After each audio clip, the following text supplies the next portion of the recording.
Okay, so today I am going to paint a hamburger, In-N-Out cheeseburger. I paint these relatively frequently, although I haven't done one in quite a while. I'm not going to show you my reference for this because I'm kind of making it up actually. I've got a couple other drawings or paintings kind of sitting in front of me. But here's how I usually handle it. I make a vertical axis. This is just to kind of help me draw it out, just to get this thing placed properly on here. I want it to be about yay big. Looks like the wrapper comes about here.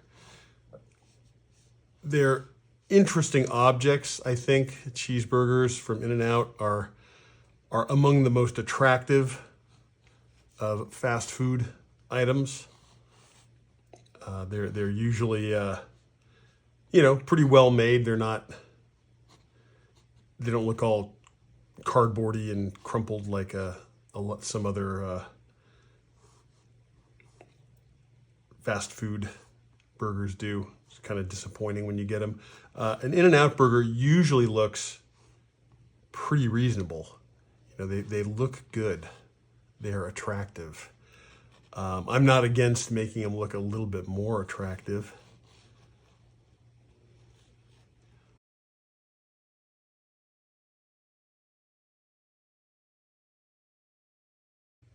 Someone asks, and with Gouache, you're gonna, whatever detail you make, you are gonna end up at some point. It's probably gonna get painted over, and you are gonna have to, reestablish whatever your drawing was,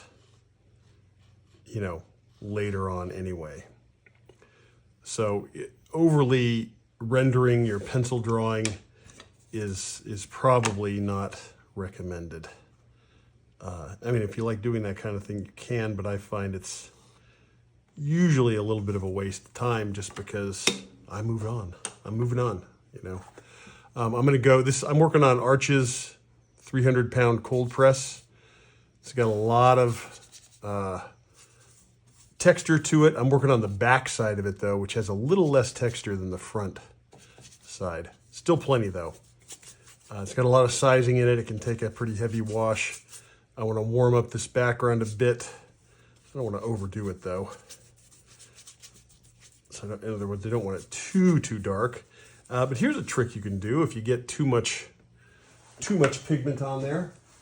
You can grab your handy dandy paper towel and you just blot it off. Get that extra moisture off. You got just enough to tone your paper. My paper's just damp. It's not soaking wet. And it's something I can work with. Anyway, from this point, I'm going to start with a little ultramarine, a little burnt sienna. The paint is so tacky right now that it's actually, my brush is kind of grabbing it and it wants to pull my palette around. And that's a nice thing that you can sort of tell about gouache. You can sort of, if the brush is sliding over it real slick, that means you probably have more water in it. When the paint's really tacky and it's really sort of tugging at your brush, that usually means you have a little bit more of a fuller bodied paint quality going on. So it's very tactile when you paint with gouache. That's one of the reasons I kind of like it. You can kind of feel it when it's going on. So I'm just indicating a few of the dark areas. It's not really that dark over there. I don't know why I did that. And that's really about it. Our burger, the beef, as it were, is actually pretty dark on the shadowed side. So we'll go ahead and put that in. It's not obviously black, the whole area. And this is not black. It's a chromatic black that I made out of ultramarine and burnt sienna, like I said. So I'm just going to kind of block in. I'm painting pretty thin. Let's take some a little bit of yellow, permanent yellow, a little bit of flame red, and let's mix up kind of a generic cheese color, a little dark. Let's darken it up a little bit with that dark mixture. And let's throw in some of that cheese color. Make it a little more water in there. Just want it to flow off. Remember, my initial layers, I want them to be sort of fluid, kind of flow off the brush a little bit. So this is maybe our cheese coming down here. Maybe this is just the shadow color of the cheese. Haha, maybe, he said. Literally, this is just the shadow color of the cheese. Where the light is striking it, I'll make a lighter color. And I'm just going to kind of go through the various components of produce and meat and dairy products that are in this burger. I started with the burger. I still have to add the light part of the burger, cheese, and now I'm going to hit up the lettuce. The lettuce is an interesting color. It's probably not quite this bright. There's a lot of white in it, kind of an icebergy type thing going on. And maybe I want some areas that are a little bit darker. So perhaps a little ultramarine. Let's get a shadow color for some green lettuce. Ultramarine plus permanent yellow, what's that gonna do? That's gonna give us a little bit duller, desaturated and darker green. And we want that in those shadows right under there. And perhaps making a shadow right across here. If this is too dark, I don't have to sweat it. I can lighten that up substantially when I come back at it.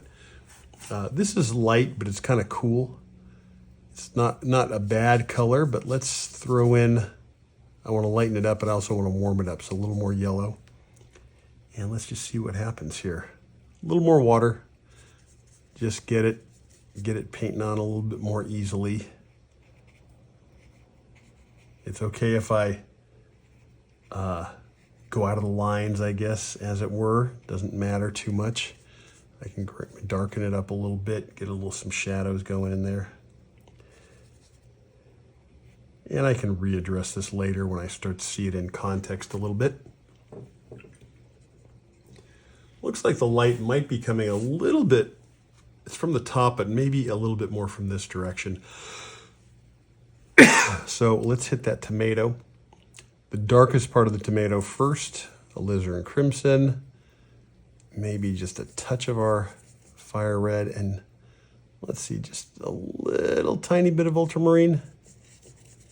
Still want it to look red. I just want it to be darker red. Maybe a little bit of core shadow in that tomato right in there. And perhaps right along the bottom where I made that shadow, maybe that should have been a more reddish shadow color. I'm just going to add a touch of white to that color. Whoops, way too much. Need more alizarin, a little more white, a little more ultramarine. I want kind of a violety, a red violet, but kind of chalked out a little bit. A little bit of reflected light hitting that. That's probably, seems like a weird color. Let's see what we can do about that. That's all right. Whoops, that was not all right. Too light. There we go. And then let's move it a little more tomatoey as we move across some flame red. Make it a little more orange, so it's more of a tomato red. That's quite vibrant. Let's knock that back a peg with a little bit of our green in here. Some yellow and a little bit more green. Don't want to be quite so in your face. And maybe a little bit of white. Because remember, white desaturates stuff too. There you go. Let's look at a little more tomatoey. It's fun to do stuff where you don't really have a very reasonable reference, where it's, it's largely sort of made up based on maybe some drawings or some sketches that were done earlier in your career, your time as an artist, because it's just good exercise. So this sort of darker green, I've got to mix up some kind of neutrally onion color. So I'll grab some of that chromatic black, mix it with that darker green. It's still green. Let's grab some of this red. I want to kind of neutralize this, make it almost a pearlescent sort of a gray type of affair. And that's okay.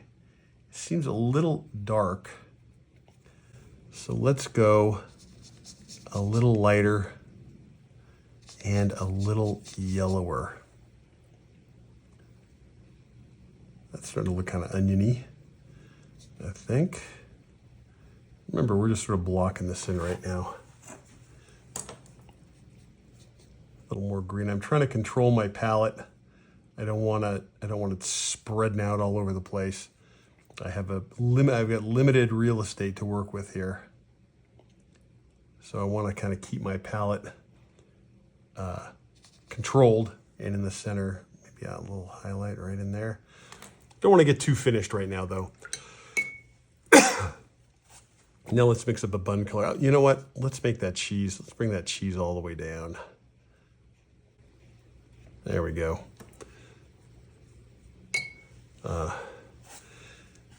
Let's get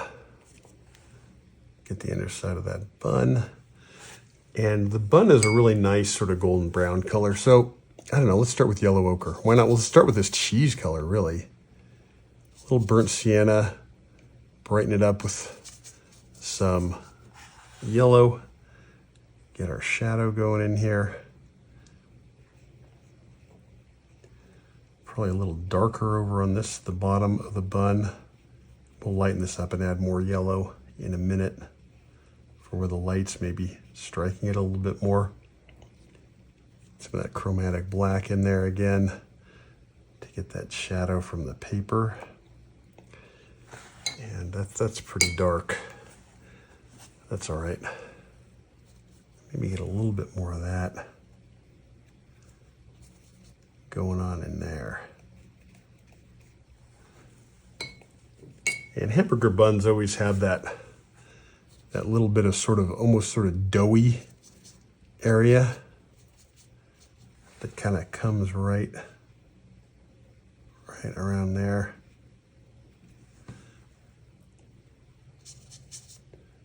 And let's just bring that around as it comes into the light portion.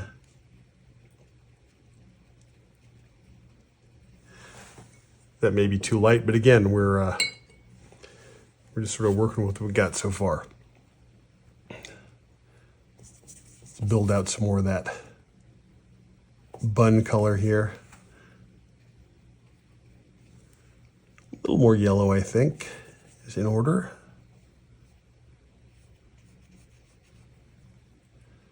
Sort of come over the top. So far, I haven't used really a lot of white in this bun yet. So let's do that. Let's add a little white. And as we do that, perhaps a little more yellow, just to lighten up the top of that bun.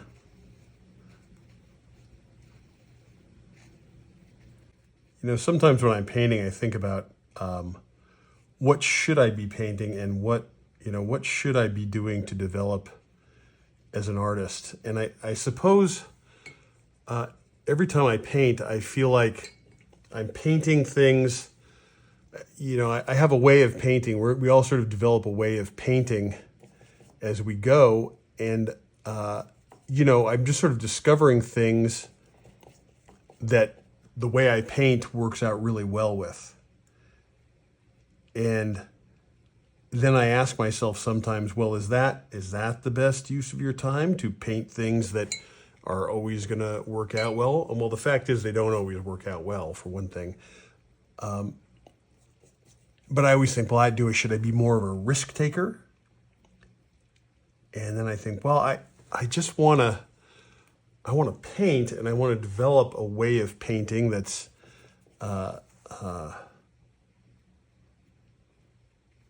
consistent and that I can rely on. And in the development of that painting method and painting style that's consistent and reliable, I gravitate towards certain things, certain subjects that seem to suit that style. And then within those sort of boundaries, I try to make good paintings. And it certainly isn't, you know, being safe, because I don't half the time know what I'm doing. I'm You know, I'm shooting for a result that's good and refined and practiced and reasonable. Burnt sienna, ultramarine, a little bit of white. Maybe we'll throw a little bit of alizarin crimson in there. This is going to be the light color on my bun. It almost has sort of a violet tint. At any rate, a hamburger works out pretty well. It's not a bad thing for me to paint, and I don't feel like I'm selling myself short by painting the same things over again, because it's always such a different experience every time I paint something. And I think that's just the way the painting experience is. You know, it's whatever I think floats your boat or makes you feel like you're getting somewhere. So anyway, that's some thoughts on paint in general.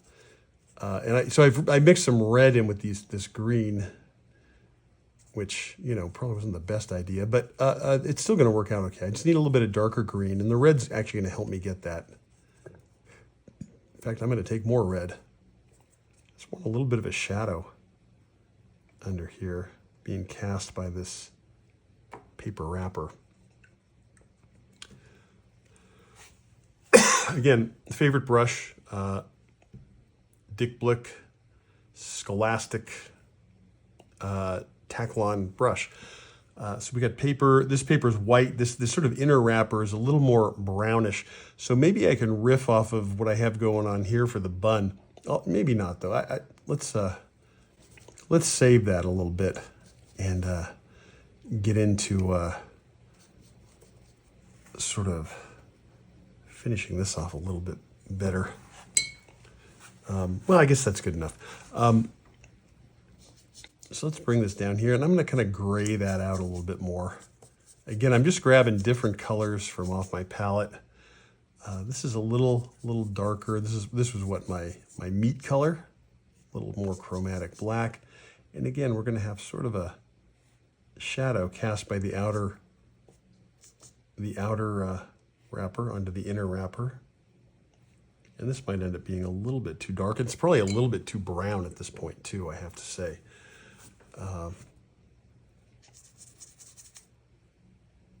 Believe it or not, a little blue in there might be, yeah, like that a little bit better. And let's add some white to that mixture. That's about the color, I think, of that sort of brownish inner paper wrapper.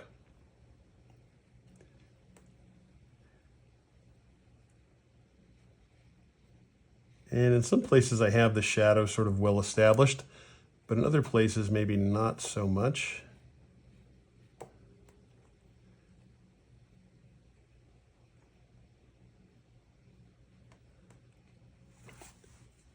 Like at the top edge of that bun, I save a little bit of that darker bun color and just throw in some shadow under there. Straighten it out a little bit. I don't want bun color in my lettuce, certainly. So anyway, what was I saying? I was talking a little bit about painting and what you paint and what's okay to paint, and if we feel bad about painting stuff that's too easy, or you know, these are the things I sort of wrestle with. But like I said, painting's hard. None of it's easy. Paint what makes you happy. And if painting a hamburger is the thing that's going to make you happy, then by all means paint it, and paint the best hamburger you can paint. So just sort of some back and forth here, getting my lights and darks established. A certain look I want to the bun. There we go. A little bit more of that shadow. I like that orange reflected light that I sort of have going here on the edge. Whoops, I totally missed my water there because I was looking at something else. Let's keep that sort of reddish orange red-orange tint go. There's way too much red in there. That's going to really throw all my mixing off here. That looks pretty decent, though. Probably a little bit of that reflected light coming down in here, too. And again, don't be afraid to use your fingers. So, paper, let's work on the white paper a little bit, maybe, just to get the whole thing laid in, and then we can start on some fine adjustments. So this makes a nice chromatic black when you mix burnt sienna and ultramarine, but it also makes a really nice sort of neutral gray, and you could make it cooler or warmer depending on which you add more of, the burnt sienna or the ultramarine blue. So I think I'd like to cool it off a little bit. If you feel you cooled it off too much, you just go back the other way, but this is not bad. Get these sort of wrinkles coming up here. And of course the wrinkles are going to have some reflected light. There's lots of different planes on here. I have to assume some light is reflecting up from this bottom surface. And to capture that, I can let's just add a little more white to that. There's probably going to be some of that lighter reflected shadow coming up down here, maybe on this plane here. And if I don't mix exactly the right color, it's okay. There's a lot of variation going on in here. Man, that burnt sienna is super potent. There we go. That's about the right tone. I just have to get the value right now. And I think that this bottom bit has a lot of reflected light in it. And perhaps just the top edge of this paper bag, has a little bit of a, the light's coming from the top. That wouldn't be like that. That would just be white, I think. So let's do get a little logo work done here. We can add a little bit of red to that.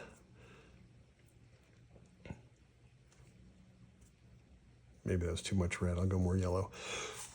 I'll probably let this sit and dry for a little bit before I add the white around it.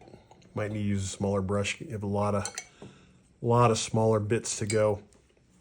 Top of this bun is looking a little chalky. I like the bottom one. It has a lot of saturation in it. Let's see if we can't pump up the saturation in the top there. That looks better to me.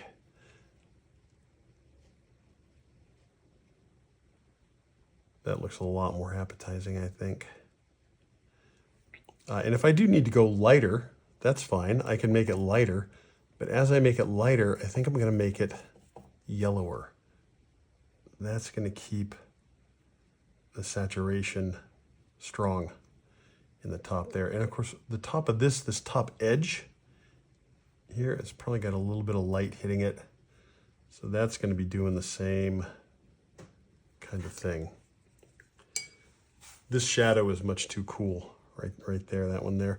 So let's just see if we can get a little warmer bun color for that tone. Oh, there we go. At this point, I think we can probably start safely working on some background color. I don't know, I'm seeing maybe something based on I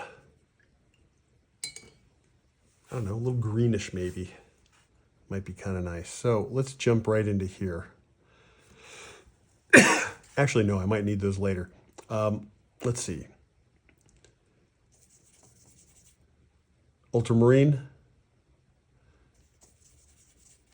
and permanent yellow. Clean that out, and let's just add some white to it. Lots of white. See where that brings us. That's pretty good. A nice desaturated, kind of very light greenish tone. I could even pull a little bit of red into that just to mute it down and knock it back just a little bit more. That seems very reasonable to me.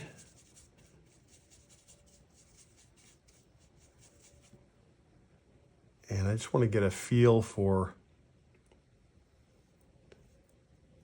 I'm going to cut this bun back a little bit. I just want to get a feel for how it's going to interact with my object here.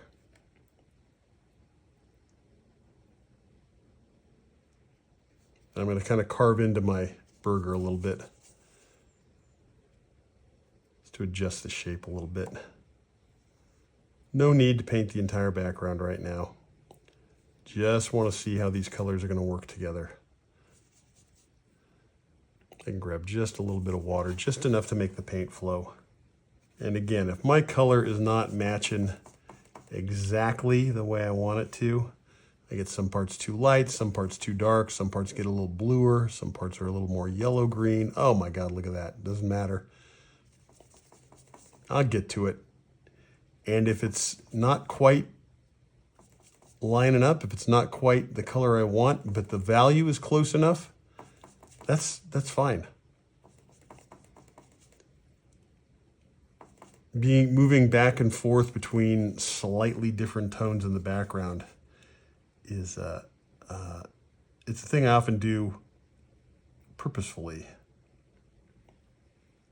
I don't necessarily want my backgrounds to be a single note. You can see this is a little bit lighter. Just added more white to it. Maybe a little more yellow.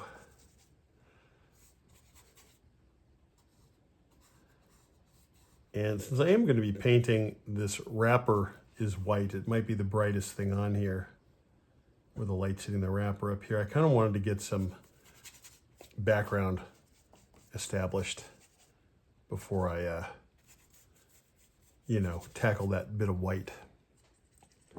But now it's just sort of a matter of jumping back and forth and doing what you will.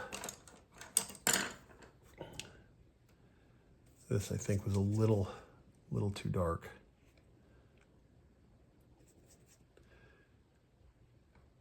So it's just a matter of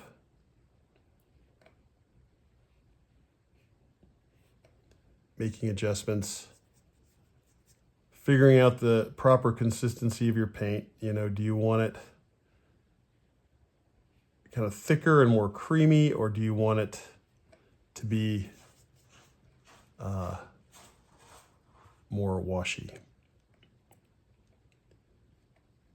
And later in the painting, I like to use thicker, more full-bodied paint. So the washy areas are for the beginning of the painting. So this is my paper cut color, which is actually quite the battleship gray here. Let's make this a lot lighter. And then let's make it just a little tiny bit warm with some of this tomato red color. But really, really light. I think that'll contrast nicely with this green background.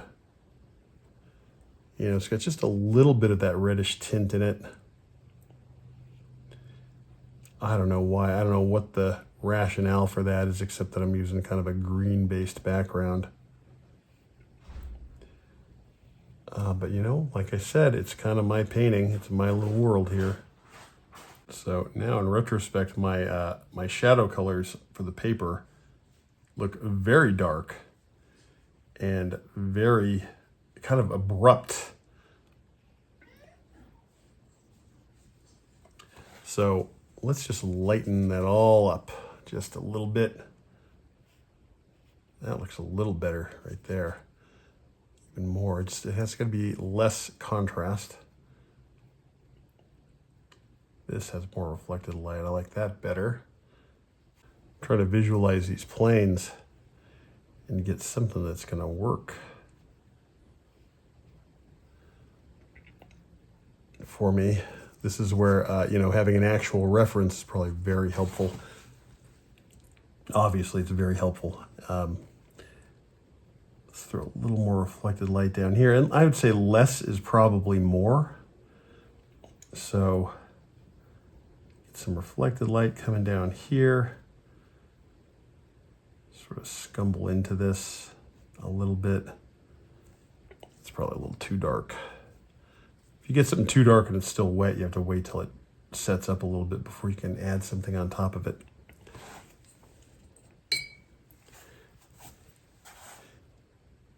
Sort of break up this big blocky shape a little bit. And little by little, so it will start to make some sense what's going on. At least that's the hope. I keep these planes nice and sharp, just like folded paper would actually be. If I start to lose some of my dark highlights, it doesn't really matter because, you know, it's gouache. I can reestablish anything that I want to. It's so opaque. It's wonderfully opaque.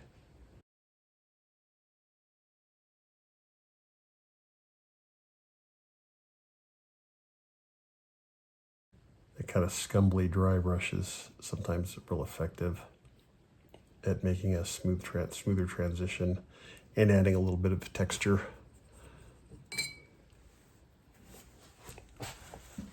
All right, so not so bad. This is a little straight across the top of that bun, this line right here.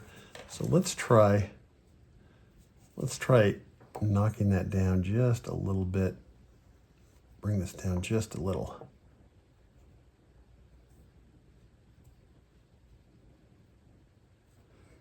I want to be careful if I'm painting on top of something. I want to keep my paint nice and dry and use a somewhat light touch. I don't want to reactivate the paint that's under it.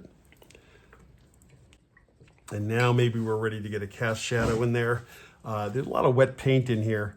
I want to address some of the things in here, but the paint's just too wet. So let's take this kind of greenish color and add a little yellow ochre to it. That's a lot of yellow ochre, but I'm gonna add a lot of white to that. I just want a warmer, lighter version of that, but I still want some of that in there. And that will be that. But before I'm getting a little ahead of myself, let's, I'll tell you what, let's add a little bit of yellow ochre to this gray tone here. This bluish gray. I think that will actually be a pretty decent cast shadow. A lot of water, keep the shadow a little bit transparent.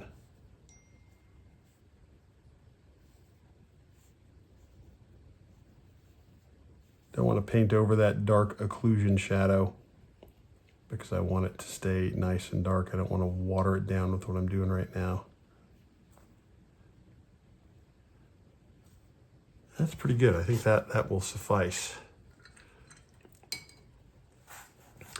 And now let's go back to our, I'm dripping water all over my palette. I can always add a little more. Oh my God, look at all that. Let's add more, you know, grab some blue or green just to push into there. Maybe a little more yellow, keep it nice and warm, nice and light. As long as it's lighter than what I have in the background, that sort of greenish background tone, it should be fine.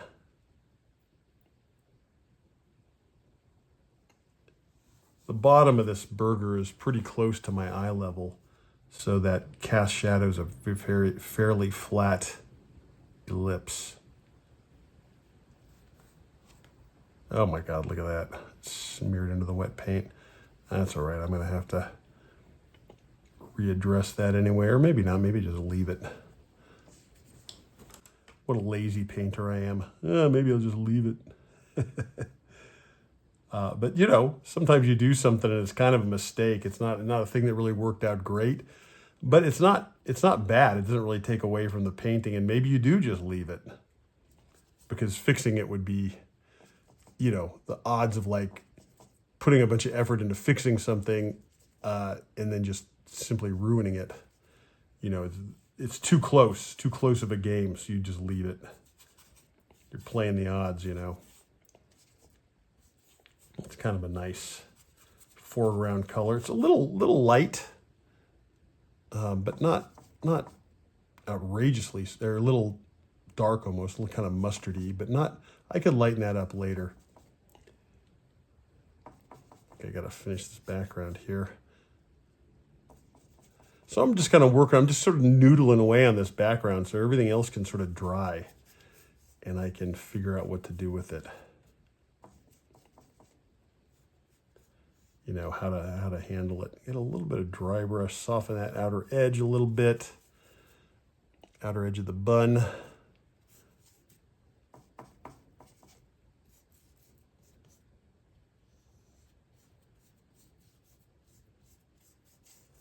So I have a nice base on this background. Got a couple of different shades, little tones going there. And that's all right. It's okay. I don't need everything to be all the same or anything like that. But when I get down to the point where everything is pretty much covered, now I can really start adjusting things. Adding highlights, getting down into the thick of it. I think the first thing I want to address is that cheese.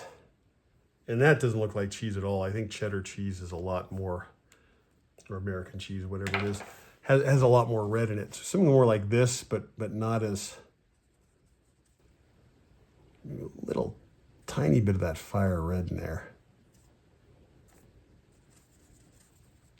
And then a little white, just keep it lighter.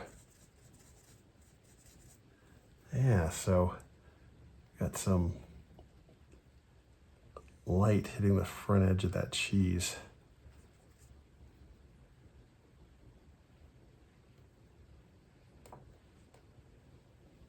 Where it sort of comes out from under the shadow of the bun.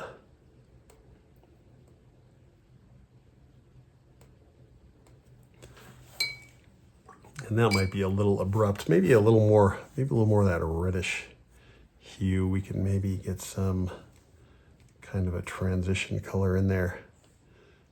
A little more orange. That's okay. It gives us a little bit of a sense of light coming in there. Now let's work on this lettuce a little bit. We need to make that sort of a little less green, I think. Kind of bright green. Actually, the best way to do that, I think, is just add a lot of white. A little more yellow. Of course, we do want to keep it green, somewhat green. But it's very pale. It's very icebergy, right? It overlaps this. I think that's too much yellow. I think it needs to be cooled down just a skosh. A skosh. I don't know about that word. I don't want to cover over my green completely because it's not a terrible, terrible color, actually. It just needs some highlights, some lighter areas.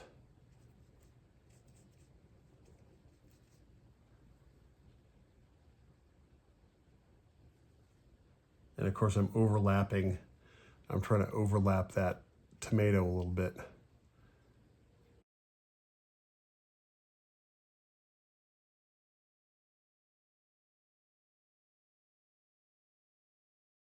It's getting there little by little. Then you just ignore it, leave it alone, and move on to some other part of the painting because you're not going to fix it while it's wet. You have to let it dry. So you can just check it out, see if it dries to the color you want. Because remember, gouache has this tendency to really shift values when it dries. So instead of, noodling around with something forever, I'm going to leave it alone and come back once it's dry. And plus, I might decide that it's perfectly fine. I'm trying desperately to figure out what I did to get that cast shadow color because I do need to bring it up here a little bit. Yeah, that's pretty close. And I want to fix that too because now that's dry enough to deal with. And if it's a little too dark, we know a cast shadow is going to make it a little lighter toward the back and a little lighter farther away.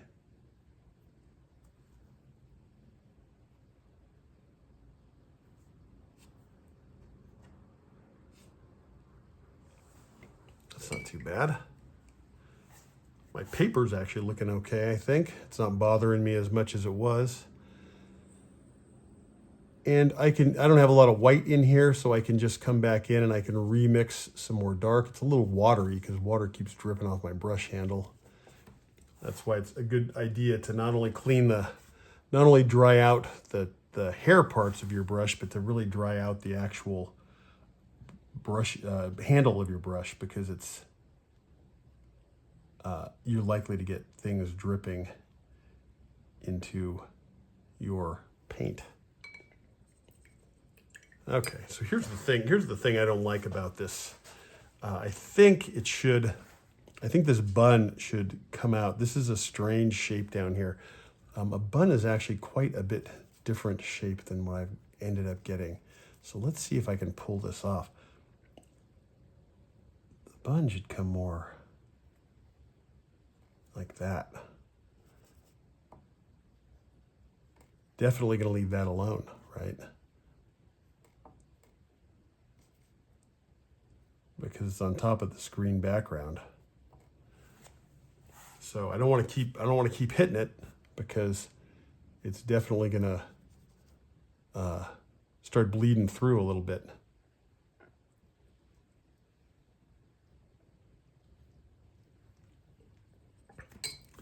That's okay. I think I'm in a safe place.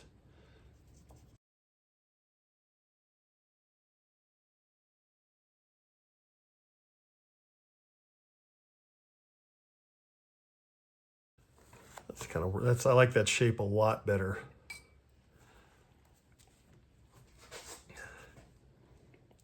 I still think my cheese is a little too washed out. So let's make it much more orange. So the red is so much more powerful than the yellow. There we go.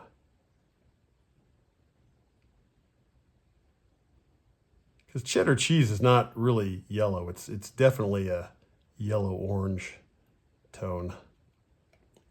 And now I think I just need to make my my shadow darker. Maybe this bun color is just right.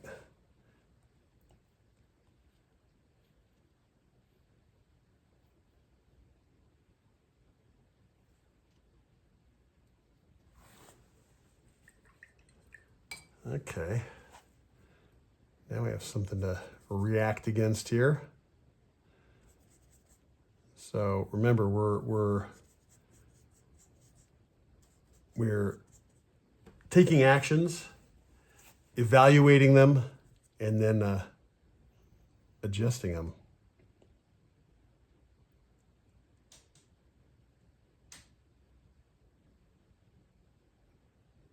That's what I'm trying to do at any rate. I rarely get it right the first time. So painting for me is it's just practicing making adjustments.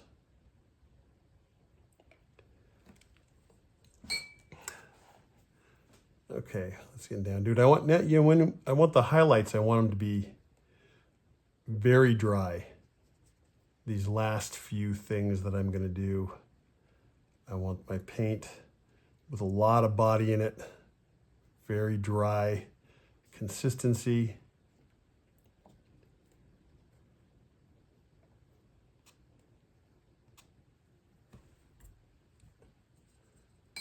I think some highlights along the bun are perhaps in order.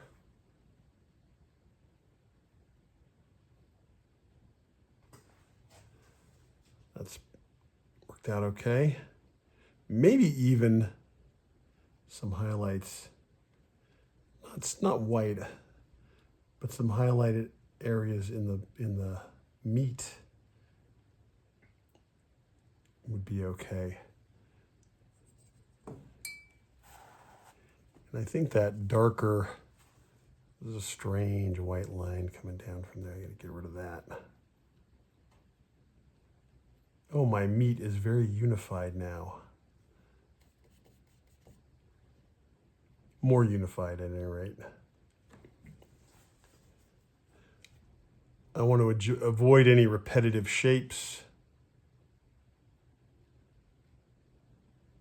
if I can, just because it's easy for me to paint repetitive shapes because I am a human being and it's just what happens sometimes. I think I need a nice highlight on the bread here, but I'm going to use this round, which I use pretty rarely.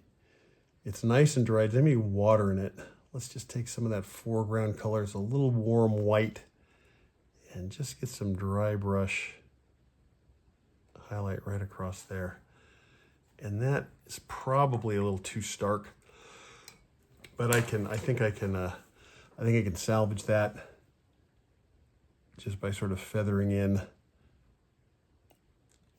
some other tones nearby.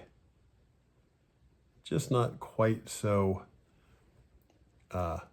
in your face.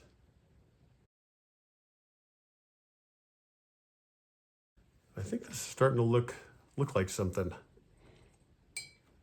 All right, a little bit of some issues with the edge of the bread here. See if I can doctor those up a little. Got to be careful. Remember, got to be careful not to reactivate the paint that's underneath. And then let's mix up some more of our kind of acidy green background. A little red in there to knock it back a notch.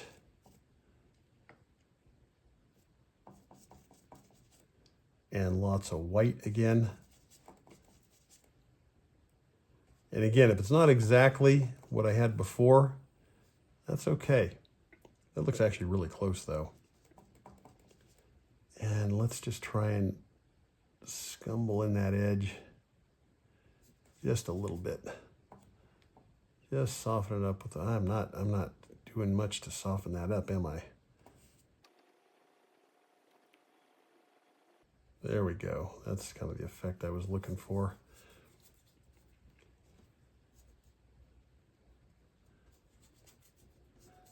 Now just to get these weird striations out. This is a little bit warmer than what I had before. But again, perfectly okay. I think the little bit brighter, warmer green actually is working the way I want it to against that bun.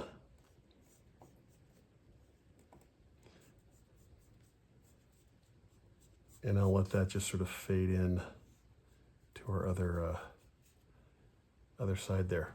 Probably we need a little bit of maybe some highlight on the cheese here.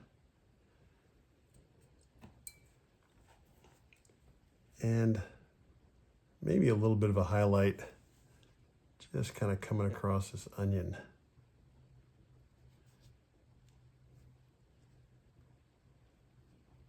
Kind of see if I can unify some of these light shapes in my lettuce a little bit more. Oh, that was too much. Gotta keep that a little greener, a little darker underneath the shadow there. Oh, see what I've done now. There we go. I'll take that for lettuce. Of course, my stated goal of unifying it is kind of gone out the window. Let's see if I can unify some of those light shapes. There. I think that helped a little bit. I do wish the lettuce had a little bit more of a random shape to it, but I don't know if there's much I can do without sort of wrecking it.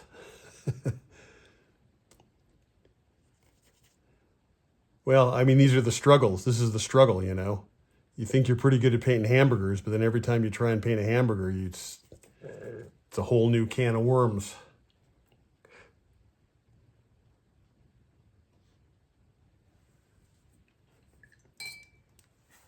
All right, I think that's about as good as it's going to get.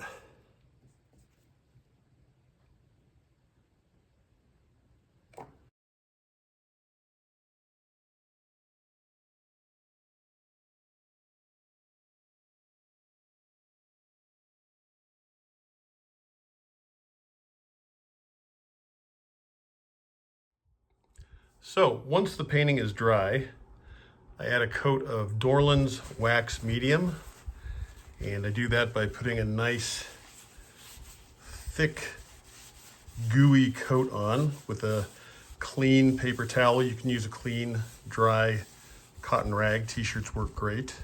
Once you have a generous amount on there, just wipe it off and kind of buff it in. Find a clean spot on your rag or paper towel and just rub it in. This will keep the gouache from reactivating. If it happens to get damp or be hung in a humid place, you don't have to mat them under glass if you use wax medium. And as usual, this painting will be available for sale on my website, craigstevensart.com. And please let me know in the comments if there are any questions I can answer for you, or if there's anything else you'd like me to paint. If it seems like something that I can pull off and not embarrass myself too badly, I'll certainly give it a try. Oh, so satisfying to pull that tape off. Thanks for watching. I'm gonna call it a day on this one.